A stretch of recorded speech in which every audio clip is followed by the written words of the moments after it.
Zoom, like so many other applications, is working hard at upgrading the capabilities of their app. Partially because of the explosion of AI, and they've integrated some AI tools. But they were obviously on a path of adding other features and moving Zoom into some other areas that are outside of AI as they're upgrading the app. Now, I got to tell you right off the top, I find Zoom increasingly a frustrating company to deal with as far as looking at their tools. Very similar to the frustrations I have with Google and several of the other major companies, in that they release products now and they do it almost into a vacuum. They do it without giving us context of what that feature is going to do for us or the best practices. They just basically show us the menu items of how to make something or how to use it in a pure use case, but not in an application case, not showing us how to apply it actually in the real world, in our day-to-day lives, or the tasks that we're accomplishing. So I guess that leaves it open for us here on Webinar Wednesday to try and fill in some of those gaps. Now, all of these tools that I'm going to show you are fairly new to me, and they're going to be hopefully new to you as well. And so recognize that the real-world use cases that I'm going to be sharing with you are my first blush at trying to explain the holes that Zoom has left behind. And as we get to know these better, I think we'll be able to find some other, maybe even more creative and better uses. Give us a little bit of grace as we go into this. If we're missing something that seems obvious to you as a use case, share it with me so that I can see how you see these things being applied, and then we can make sure that we cover that as we move ahead. So let's take a look. Zoom's challenge is what so many companies are facing, is they've got a lot of competition, and they need to find a way to increase the value of their product for us. And now their product, of course, has been online meeting an online meeting application and an online meeting room. But they're finding increasingly that other apps are trying to give the same kind of conferencing capabilities. Slack, for instance, which is turned into one of Zoom's major competitors, has their Slack huddles now, which allows you to instantly start a video conference. Whereas in the past, we used to, inside of Slack, start a Zoom call in order to have a call in a conversation with a teammate. Now we just use the built-in tool in Slack. So Zoom sees their market being eroded by features being added to other people's applications. So how do you respond to that? You add the things that they do into your application. So we're starting to see Zoom now stepping outside of that meeting space and trying to be far more things to far more people. They're taking on right now, with just the new features that they've added, Slack, they're adding chat and threaded conversations, instant messaging type conversations. They're taking on Loom, they're taking on screencasting, and even maybe Camtasia to a certain extent, but they're taking on recording screens and sharing those screens with others. They're taking on multiple features that are in Google Docs. They're taking on Google Meet, they're taking on Microsoft Teams, and I'm probably missing half a dozen other major applications that they are taking on right now. So that sets the kind of the framework for what we're going to talk about today. So let's take a look. When you go into your Zoom dashboard now, inside of your account inside of the web, you'll see several badges that say new. And these are the products that were just in beta that they've now entrenched. Now, depending on what version of Zoom you have, we have the basic paid version of Zoom. You will have access to some or all of these different features, and it's all based on whichever tier you happen to be purchasing. But all of the things that I'm going to show you now are at their Zoom 1 tier, which is the kind of their basic tier. I think it's about $150 a month. It's the one that gives you the most features, but the next step up is a gigantic leap in pricing. It goes to, you have to buy 10 licenses minimum, and it's well over $1,000 a year for the next tier up. So this one here is a far more affordable tier that I'm going to be showing you that we work with. So the features that we're going to take a look at today is we're going to specifically talk about notes, the surveys and polls, their meeting summary with AI, and Zoom clips, because these are the tools that they've released that are the newest and the least explained as far as any content that I can find inside of Zoom, at least, or even on YouTube to a certain extent. So let's begin with their new notes feature. Now, the notes feature, what it does is it allows us to create documents that live outside of a single meeting. This is something that Zoom has done, which is, I think, quite intelligent. They have set up all of these new features, all surveys, clips, notes. They're all set up to be a catalog or a library of resources that are outside of an individual meeting that work with your account. So you can use them asynchronously when you're not in a meeting, or you can use them in multiple different meetings if they happen to be. So you can create notes, and they're just simple text documents there. Do I have anything in this particular note? I've just created a few. Yeah. So you can use it to create simple text-based notes where you take notes. You can invoke this during the meeting. You can jump into your notes during the meeting, and multiple people can enter content into the notes. So this is where it's very similar to, say, a shared note inside of Google Docs, but it works inside of the Zoom environment. So if we go into a Zoom call, let's start a actual Zoom meeting.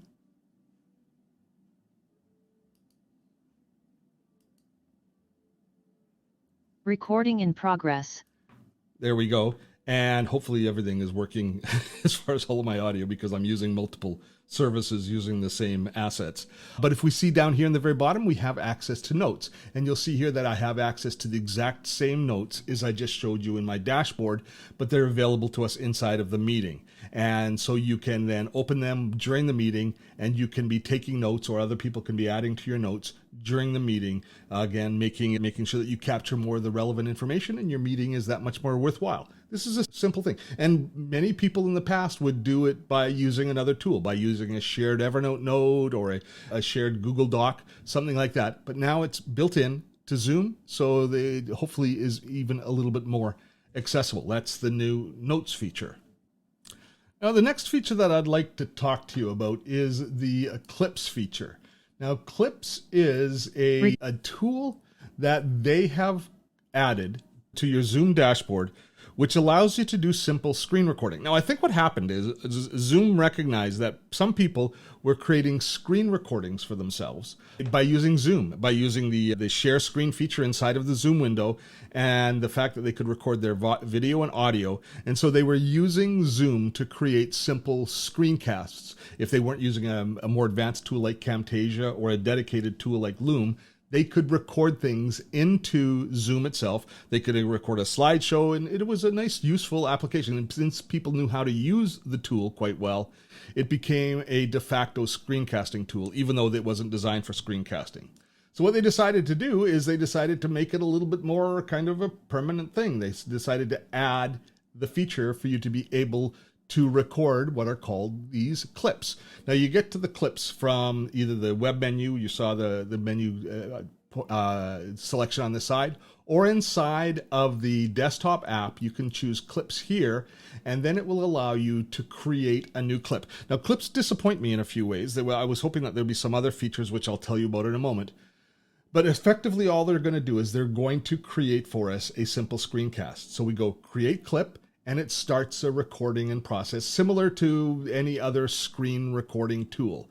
It'll start an interface that'll allow us to start recording. And when I click on the recording button here, it will then be recording everything that it sees on the screen, as well as what other resources you see here. There's your camera and your microphone, so you can choose those. And then you can save the clip. Now, that's all pretty straightforward. Nothing too fancy about that. And it's really similar to just doing a recording of a Zoom call, isn't it? At this point, we don't see a lot different. Where it does get different is here. Once you have recorded the clip, then you can have here, I'll take us into one that I have already recorded, and I'll go into the menu here, and you can see that we can share this. So what it's doing here for us is it's creating a share link, allowing us to take this clip, and if we copy this link, let's just go into a browser and show you what you can share. So this makes it very similar. I should close that down since we don't need that there. Okay. This makes it very similar in a lot of ways to Loom. Zoom. Very similar to Loom, which a lot of people use to create quick screencasts and then share it to people with an environment, allowing them to comment back on the screencast you made. This just about identical. It creates a link, and it will launch into the browser, and it'll launch. Actually, let me create a incognito window because I'm signed into my account here, so it's going to be a little bit different. So this is as though you sent it to somebody that they didn't have a Zoom account, they weren't registered for Zoom. What they would see is this exact interface here. And this gives them the ability to be able to view whatever it is that you've sent them, and they can add comments, which will be sent back to you. So this creates a nice sharing environment for you to be able to create some content and share it with others. It's a simple screen sharing communication tool. It's not as flexible and it's not as well tuned, I would say, as is Loom, but it is built into your Zoom account. So it's that you don't have to pay anything extra for another tool. Plus, you will get to know to use it far more effectively because it's part of the suite. So you'll get comfortable with it more quickly because all of the Zoom tools are familiar to you. Now, where it's a little bit disappointing to me is I was hoping that you could take clips and create clips from your previous meetings. And they haven't integrated that yet because I thought this would be a great way for you to clip out highlights from your meetings and be able to share those and maybe create resources for them. That's what I hoped I would see when I first opened clips. It doesn't have that feature yet. But it is a simple screencasting tool that allows you to share it. And then you can also save this video and you can publish it inside of, you can repurpose this video when you're actually delivering a meeting. So you can use it the way we do with a hybrid meeting or a hybrid webinar where you pre-record part of your presentation and you can use clips to do that. So it's a useful tool, again, competing pretty much directly with a tool like Loom, but now it's built in so you don't have to purchase an extra product along with your Zoom membership. That is Clips. Now, what's the one common thing between Clips and Notes that we've seen? Both of these features are designed to live outside of the traditional Zoom environment of an online meeting. That theme continues on as we take a look at surveys and polls. I think this might end up being a pretty kind of a stealth value in Zoom. One of the most useful Google Docs or Google applications that I recognize is the Google Forms, is using Google to create surveys and polls, is using your Google account. It's vastly underutilized and it's really effective. Surveys and polls brings a lot of that functionality into Zoom where it can be multi-purposed, and this does spark the imagination. So you've got surveys and polls. What's the difference? Surveys are designed for you to share outside. So you share a link, you ask a series of questions, you create a survey, ask a series of questions, and then you send it to others. So here I created one. What's the best time for you? You go and you can continue with this. I can edit this and add different types of choices, different types of questions you can answer, short answer, long answer, ranking questions, matching, multiple choice, etc. And then once you've created your poll, possibly with multiple questions, you can then take that and you can take the entire poll and you can copy the link. And this is something that you can share with others outside, whether they have a Zoom account or not. Now, let's just go in and let's create one more incognito window. And let's take a look at what it looks like if you share a poll question with somebody on the outside. And there it is. It comes up really nice and simple and easy. You create your answer and you submit it, and the response gets reported back to you inside of your Zoom account. Again, people will, with slightly more advanced programs like SurveyMonkey and stuff, people will pay $9, $19, $29, $39, $49 a month to have these kind of survey capabilities and be able to share and be able to collect information. But now it's built into our Zoom account. And where this becomes we start to see a lot more value is the fact that we can take the poll questions that we create inside of Zoom. Let me get back into Zoom here. There we are. We can take the poll questions and the polls that we create, which are identical to surveys, except they're designed to be delivered synchronously inside of your call, inside of your Loom call, inside of your Zoom call, so that we can, again, go into our Zoom meeting. Let's start a new meeting. And I can go into... in progress. Thank you. I can go here into polls and quizzes. And you can see that I've got the poll that I created inside of my main account. I did it on the web. It's available here, so I can launch it into this meeting, and people are going to be asked, who is the greatest hockey player of all time? And you get to choose whether it's Gretzky or Lemieux, and I'm sure everybody's got an opinion, but now you can set that up, and I actually have this as a ranking poll, so people can rank where they all sit. That gives us the ability to be able to create these polls, and I can tell you it's a pleasure that the fact is that we can create them all once inside of our account and then use the same poll in multiple different meetings at different times rather than having to recreate it each time we start and launch a new meeting.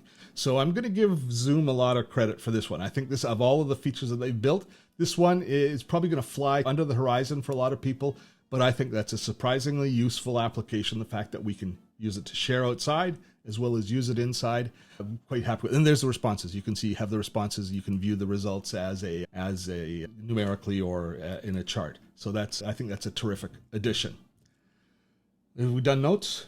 We've done surveys. We've done clips.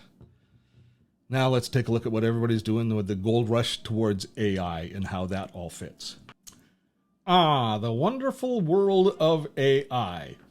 Now for 6-7 months now, inside of the app marketplace, which is an area inside of Zoom where third parties can create applications that you can license and you can purchase. Most of them are paid, that you can plug in additional capabilities inside of Zoom. Now, typically speaking, the way that these apps work is you will start a meeting. Let's talk about the AI apps where AI would listen to the meeting and then make notes based on the meeting, capture everything, possibly do a transcript, and then create a summary of your meeting for you in an AI created summary, which is a pretty good use of AI. The way that it would work with these apps is you would start your meeting, and as everybody logged into the meeting, the AI tool, the AI entity would also log in as a guest inside of the meeting. So you'd actually have AI entity you'd see them there, sitting there, and they're listening to everything. I make it a person. It listens to everything that's happening, and it identifies all of the voices and attaches them to the different names, and then it makes notes of what people said and what they committed to and what your outcomes of the meeting were, and it generates that for you. And it's a terrific use. It's a terrific way to get a quick summary of a meeting after you've delivered it and make sure that the main points were caught. Of course, you'd marry that against your own notes to make sure that everything was indeed captured, but it's a good way to create an AI generated summary of your meeting. So Zoom has decided to add the same functionality, the same capabilities to Zoom and create it inside of Zoom. Now, the difference with the AI that's built into Zoom is it doesn't appear as a third party, as another member of the individual call. Where you see the AI integrated is you see right here this thing called AI Companion. And this is, you have to turn it on inside of Zoom, and then you enable it for different meetings. And it does a couple of things for us. The first thing that it does is it tracks everything that's going on during the meeting, and then it will allow you, if you're joining the meeting late, to catch up, because it'll be giving a running time summary of what's happened before. So here they are actually building an additional feature that really does make a difference in the delivery of an individual meeting, and it's very meeting specific. But the other thing that the AI Companion in this technology does for us is, and actually I think that they actually call that the summary. Yeah, they use the AI Companion for summary. So it's actually two different applications that I'm talking about. The AI Companion is more related to what I'm about to show you, which is the information, the summary that we can look at after the meeting is over, whereas the is happening in real time so that you can see exactly what's happened, especially if you come in late, or if you forget, if you want to review something that somebody said, you were distracted and you want to go back and you want to see exactly what the outcome was. You can use this summary, the running summary, to do that. But then once the meeting is over, the AI Companion will then, let's go back into our Zoom account and let's take a look at the AI Companion here. And this allows us where we can then go into this and we can see a summary of everything, a recap and a summary of everything that was discussed. So I ran this during our last membership orientation meeting that April ran with the Gray Wave group, and we can see all of the different key points that April covered inside of that meeting are covered here. And again, I think that this sort of technology is prime use of AI technology, and it makes total sense for Zoom to have integrated it into Zoom and into the meeting aspect of Zoom. And I think that we're going to find lots of good uses for this technology as we move ahead. So those are the main areas that Zoom has upgraded. The notes feature, the surveys and polls, and the clips. All features that live inside of your Zoom account, not necessarily attached to a Zoom meeting, but really extend the capabilities of Zoom into different areas that really give us a little bit more control over the information flow and bring more people into the mix. and then the AI schedule and the AI companion, the AI summary and the AI companion that take an individual meeting and entrench the information and kind of create a better archive of exactly what's happened, as well as outcomes coming out of that. If we head back over, just before we leave this, if we head back over into the desktop, the Zoom desktop, and you can see here that they've got some other features here in the very top of the desktop, which are, there we go, which include mail, calendar, team chat. This is where I was talking about how Zoom is really stepping into other spaces, going head to head against Microsoft Teams, going head to head against Slack and other chat-based applications. And I think that if you are using Zoom, you're going to want to think long and hard about whether or not you want to dive deep into the Zoom pool and start to use it for these different applications. Using Zoom Mail, using it as your mail tool, it's obviously taking Google and Microsoft head on. Google using it as a calendar app, this is one area that I'm not a fan of at all. There's more confusion. The last thing we need is another calendar. We got one on our phone. We got one at work. We got our personal calendar. We have all these calendars. I think the last thing we need is another calendar in the mix. So I'm pretty much a naysayer and poo-pooing the whole idea of Zoom launching the calendar. And the team chat, that's going to be really interesting. It's here they're basically saying to Slack, if you're going to start to add meetings, we're going to start to add chat. I don't know if they actually said that, but it makes sense. But here you've got the ability to create that team-based chat environment that we have inside of Slack, inside of Zoom. It's going to be far more limited. One of the real strengths of Slack is how easy it is to bring people from outside your organization in. I haven't tested this enough to make sure that it's going to work that way. But again, it's going to create a lot of app confusion if you use it a little bit and you're still using Slack. So make sure that you just pick one of these ponies to ride if you're using any of these different features, the mail, the calendar, or the team chat that you're sticking to one. Zoom for meetings, I still think awesome. It's probably the best meeting platform there is. And as long as we stay in that lane, I think it's going to continue to be a tremendously valuable tool moving ahead.